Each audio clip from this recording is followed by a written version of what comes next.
या वैसे लोगों को हम कैसे सजा दिलवाए, इस पर कभी भी इसका विचार ही नहीं रहा।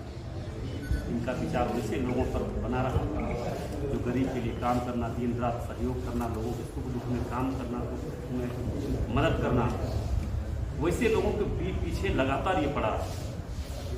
आने वाला समय इनका ईद का जवाब पत्थर से देने का काम चुनाव के समय में हमारे जितने भी हर समाज के लोग के साथ साथ खास करके ओबीसी, बनिया वर्ग, दलित, गरीब, शोषित पीड़ित लोग ने इनका असली चेहरा को देख चुका है, समझ चुका है और आने वाले विधानसभा चुनाव में इनका सबक सिखाने का काम करके ये राजनीतिक से समाप्त हो जाएगा।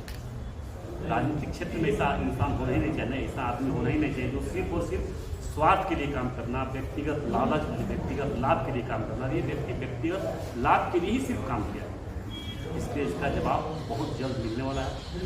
और मैं इन्हें चुनौती देता हूँ।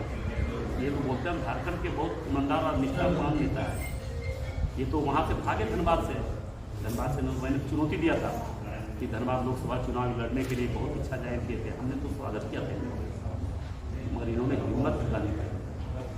भ्रष्ट व्यक्ति वो सिर्फ ब्लैकमेलिंग करने के लिए काम करते हैं। ये कारपोरेट लोगों को भी ब्लैकमेलिंग करने का काम करते हैं। बड़े बड़े अपने एक भी जनहित का मुद्दा इन्होंने कभी क्वेश्चन किया ही नहीं। ये सिर्फ बड़े बड़े उद्योगपति के खिलाफ पीछे पड़ना, बड़े बड़े काम फैक्ट्री के पीछे पड़ना, बड़े बड़े कल कारखाना के पीछे पड़ना। अभी एक फैक्ट्री लगाने का प्रयास नहीं किया कि यहाँ पे उद्योग लगना चाहिए, जमशेदपुर, झारखंड, धनबाद में कहीं उद्योग लगना चाहिए, इसका एक भी क्वेश्चन आज नहीं किया। मैं भी लगातार बागमारा विधानसभा से 3 बार विधायक रहे। वर्तमान में आप लोगों की कृपा से, प्रभु श्री राम जी के आशीर्वाद से धनबाद से हम सांसद बने और इतनी कम उम्र में लगभग 48 ईयर्स हो रहा था और 3 बार विधायक बन गए और सांसद बन गया। इन्होंने तो पूरा जीवन अपना लास्ट अंतिम है, अगर कब्र पर इनका पैर जाने वाला, उसके बाद भी गलत और पाप करने के लिए छोड़ा नहीं। इसलिए मैं क्षेत्र के तमाम जनता झारखंड वासियों से आग्रह करना चाहिए, खास करके ये चुनाव लड़ने जा रहे हैं जमशेदपुर, कहाँ से लड़ेंगे, उन सभी तमाम भाई बहनों से मेरा आग्रह होगा कि ऐसे दुष्ट को नाश होना चाहिए, नाश होना चाहिए और ऐसे लोगों को जवाब जरूर आपको मिलेगा। ढोलू जी, देखिए मुझे बताइए कि जो सरजू राय हैं वो आपके सहयोगी दल से ही चुनाव लड़ने जा रहे हैं, जनता दल नहीं। देखिए ये वो आपका सहयोगी, ये तो बात की बात है, मगर वो ऐसे व्यक्ति बहुत प्रयास किए बहुत पार्टी मारने के लिए, भाजपा में जाने के लिए, मगर ऐसे लोग को भाजपा में जगह नहीं है। दुष्ट और बेईमानों का जगह भाजपा में नहीं। इसलिए आपने देखा कि ये हाथ पे मार रहे हैं, मगर अब कहीं पे कल्याण इनका कल्याण होने नहीं जा रहा था। मतलब कि जिस तरह से सरजू राय धनबाद में आपके नहीं, हम करने के खिलाफ नहीं, हम अपने यहाँ पे ओबीसी और बनिया वर्ग के लोगों का एक बैठक रखा हुआ था, उसी में हम आए हुए हैं और आप लोग का जल्दीबाजी तो जगह जाना है आप लोग, इसलिए हम आप लोग को पहले संबोधित कर दिए और हम लोग अभी बैठक करेंगे, इसके लेकर चर्चा आगे का रणनीति तय करेंगे कि हम लोग अपने कैसे आगे का रणनीति कैसे होगा, क्या होगा, कैसे करना है और फिर से भाजपा की सरकार कैसे बनाना है, उसके लिए हम लोग चर्चा करने के लिए आए। ढोलू जी, सवाल धनबाद से है। दो सवाल ढोलू जी, एक सवाल धनबाद से है, आपके ही लोकसभा क्षेत्र से वर्तमान विधायक है राज सिन्हा, इन्होंने चुनाव में आपको कोई मदद नहीं किया था।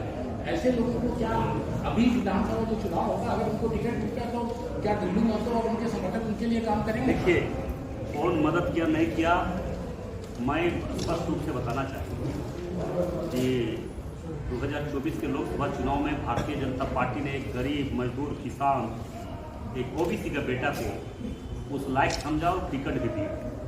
टिकट देने का परिणाम हुआ जितने गुंडे बदमाश लोग थे सारे लोग एकजुट होकर एक हो गए, मगर जिनके साथ गरीबों का आशीर्वाद हुआ, गरीब जिनके पक्ष में खड़ा हो जाए, जिनके साथ सारे समाज के लोग, दलित, गरीब, ओबीसी, बनिया, वैश्य, सारे लोग खड़े हो जाए, ब्राह्मण समाज का आशीर्वाद मिला, सारे लोग जब खड़ा हो जाए तो उनके दुष्टों का कोई परवाह किए नहीं, बिना रिकॉर्ड मत से चुनाव हम जीते। तो जमशेदपुर में आज क्या क्या कार्यक्रम है आपका? नहीं, देखिए हम लोग एक वैश्य वर्ग का ओबीसी का एक बैठक रखते हैं, उसी में हम आए हुए हैं, उस पर बैठ के चर्चा करेंगे कि हम लोग ऐसे आए थे कार्यक्रम में, अपने व्यक्तिगत कार्यक्रम उसी लेकर बैठक हुई। सारे लोगों की इच्छा था कि हम लोग आपस में बैठक करेंगे और आगे का रणनीति तय करेंगे, मगर ये जरूर तय है कि आने वाला समय में सरजू राय जिस जगह से जहाँ से निकला हो, इसका पराजित निश्चित है इसका राजनीतिक वध निश्चित है। डुल्लू जी, तो आपको लगता पिछले है कि आपके संसदीय निर्वाचन में सहयोगी पार्टियों से आप आग्रह करेंगे कि इनका टिकट ना दिया जाए उनको? नहीं, देखिए, ऐसे भ्रष्ट नेता तो राजनीति में नहीं होना चाहिए जो स्वार्थ के लिए राजनीति करता हो, ब्लैकमेलिंग के लिए राजनीति करता हो, व्यक्तिगत लाभ के लिए राजनीति करता हो। ऐसे लोग को टिकट तो नहीं मिलना चाहिए। मगर टिकट जो दे नहीं दे उससे नहीं मिलता, पर ऐसे लोग चुनाव में नहीं जीतना चाहिए, नहीं जीतना। डुल्लू देखिए, इस पर कोई टिप्पणी नहीं करेंगे। क्या कर सकता है, नहीं कर सकता है, इसका कर सकता है। भारतीय जनता पार्टी की बात कीजिए, भारतीय जनता पार्टी फुल बहुमत में सरकार भारतीय जनता पार्टी के झारखंड में बनी जा रही है। डुल्लू जी, पिछले संसदीय निर्वाचन में सरयू राय जी, जिनके ऊपर आप बात कर रहे हैं, उन्होंने बहुत सारे आरोप प्रत्यारोप आपके ऊपर लगाए थे और आप उनको जो अभी बातें कही, क्या ये वेंडेटा पॉलिटिक्स नहीं है भारतीय जनता पार्टी की? देखिए, वो हम उनका जो चरित्र रहा है, उनका जो कार्यशैली रहा है, राजनीतिक जीवन जो उनका रहा है, वो मैं आप लोगों के बीच में दर्शा रहा हूँ। ठीक है, हम किसी का विरोध नहीं कर रहे, मगर जो गलत आदमी उसका तो विरोध किया। बड़े बड़े माफिया का विरोध हमने किया, लगातार गुंडा और माफिया के खिलाफ तो डुल्लू में तो लड़बे किया है, और ये भी माफिया का संरक्षक है।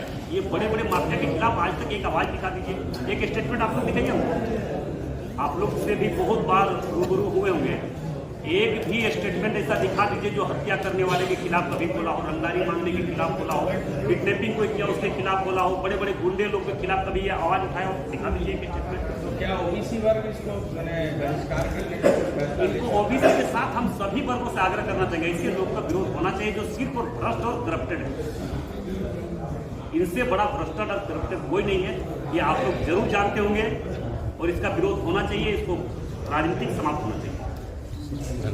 मैं प्रमोद गुप्ता, जमशेदपुर। धनबाद के सांसद डुल्लू महतो, जिनके साथ बड़ी करीबी है आपकी और आज बैठक किया, उन्होंने क्या कहना चाहते हैं? देखिए, हमारे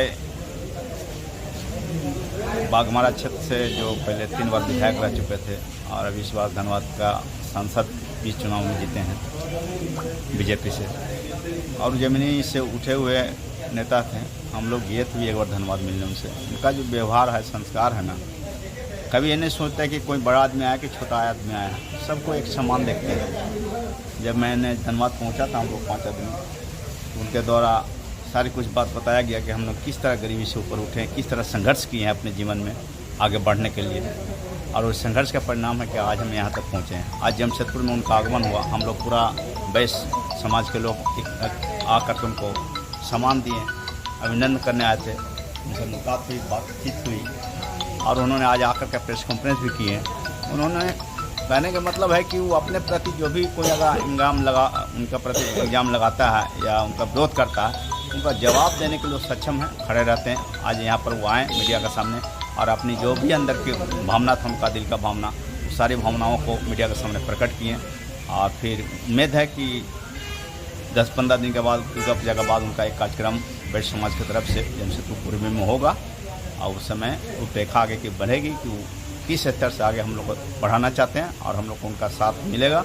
और हम लोग को भी वो बहुत सपोर्ट करते हैं, कोई भी दुख सुख में हम लोग खड़ा रहते हैं। कभी भी फ़ोन करने से तुरंत उठा के कोई भी समस्या का समाधान करेगा। हम लोग को वैश्य समाज को आगे उठाने के लिए यहाँ जमशेदपुर पहुँचे थे, और सभी को एकत्रित करके बात भी किए, बैठक भी किए। बैठक करके हम लोग को समझाएंगे सबको एक साथ रहना है, आने वाले लोकसभा में एकमत होकर के चुनाव वोटिंग करना है, जो भी वैश्य समाज के लोग खड़ा हो उनको सपोर्ट करना है। धन्यवाद।